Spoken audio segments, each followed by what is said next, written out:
Mahigit 2 milyong pisong halaga ng ipinagbabawal na gamot kasama ang isang caliber 22 revolver sa isinagawang operasyon sa Iloilo. Patrolwoman Glidel Astrologo, ibalita mo.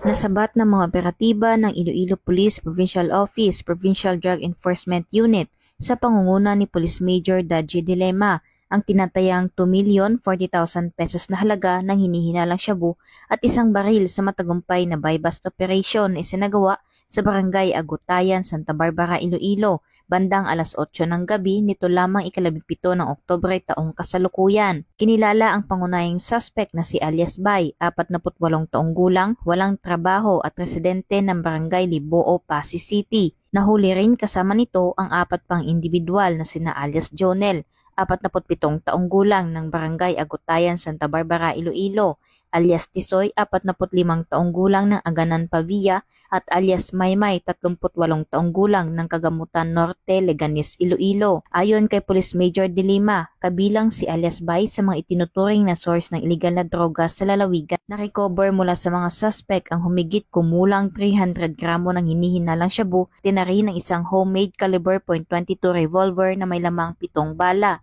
Sa ngayon, ang mga suspect ay nasa kustudiya na ng Santa Barbara Municipal Police Station para sa dokumentasyon at nakatakdang sampahan ng kasong paglabag sa Republic Act 9165 o ang Comprehensive Dangerous Drugs Act of 2002 at Republic Act 10591 o ang Comprehensive Firearms and Ammunition Regulation Act. Ang matagumpay na operasyon na ito ay patunay ng patuloy na dedikasyon ng Iloilo PNP sa paglaban kontra droga at sa pagpapanatili ng kapayapaan at kaligtasan ng mga Ilonggo, alinsunod sa kanilang isinusulong na bagong PNP para sa bagong Pilipinas, serbisyong mabilis, tapat at nararamdaman. Mula dito sa Police Regional Office 6, ako ang iyong Police News Network Correspondent, Patrolwoman Glidel Astrologo, alagad ng batas, tagataguyod ng Balitang Pulis.